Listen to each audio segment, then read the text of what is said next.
মালদায় চললো বুলডোজার, রেলের জমিতে তৃণমূলের কার্যালয়। সারা পশ্চিমবঙ্গ জুড়ে হাজার হাজার কার্যালয় টিএমসির জমি দখল করে হয়েছে বেআইনিভাবে। রেলের জমি, পিডব্লিউডি জায়গা, ইরিগেশনের জায়গা, যতগুলি অফিস আছে, আমি তো বলছি টিএমসির যে হেড অফিস আছে না, সেটাও বেআইনিভাবে কবজা করে তৈরি করা।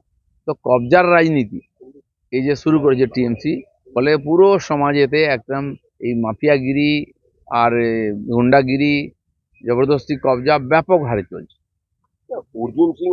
না, জিয়ারুলের মতো 1000-এর বেশি লোককে আমি বিভিন্ন সংস্থায় প্রতিনিধি করে পাঠিয়ে, কারণ যে ক্ষমতায় থাকে সরকারের সেই পার্টি রেকমেন্ড করে, নাম পাঠাই আমরা। এখনো প্রায় 40টা ডিপার্টমেন্টের ডাইরেক্টর, চেয়ারম্যান আছেন আমাদের কর্মী বা আমাদের সাপোর্টার বা এই ধরনের বিশিষ্ট মানুষ যারা সমাজের, তারা রাজনীতিবিদও নন। সন্ময় ব্যানার্জিও এরকম একজন আছেন, কঙ্কন রেলের চেয়ারম্যান আছেন। তো তারা কেউ কেউ সাম্মানিক পান, কেউ কেউ সম্মানীয় সদস্য।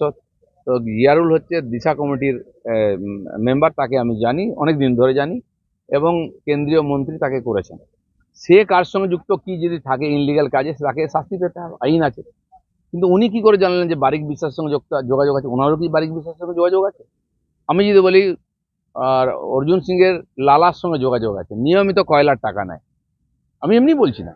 রাজু, যে আমাদের পার্টিতে এসেছিল দুর্গাপুরের, যাকে শুট আউট করে মারা হলো, রাজু তো ওরই চেলা ছিল, ওই পার্টিতে জয়েন করিয়েছিল। দিলীপ ঘোষ কোনো মাফিয়ার সঙ্গে যোগাযোগ রাখে না, প্রমাণ দাও। আর আমি তবে তো শুরু করেছি। কে কে কালো গরুর দুধ খায়, কে পাথরের মূর্তি বিক্রি করে, কে আর বালি খাদান খুঁড়ে বেড়ায়, অনেক আছে যারা ওইখান থেকে এসছেন, সব বোঝা নিয়ে এসছেন। আমি জানি, বলি না, দরকার নেই, কিন্তু আমি কিন্তু বলতে আরম্ভ করি। আর ন্যাংটার নেই বাটপারের ভয়, আমি ন্যাংটা কিন্তু সবাইকে ন্যাংটা করতে যাবো।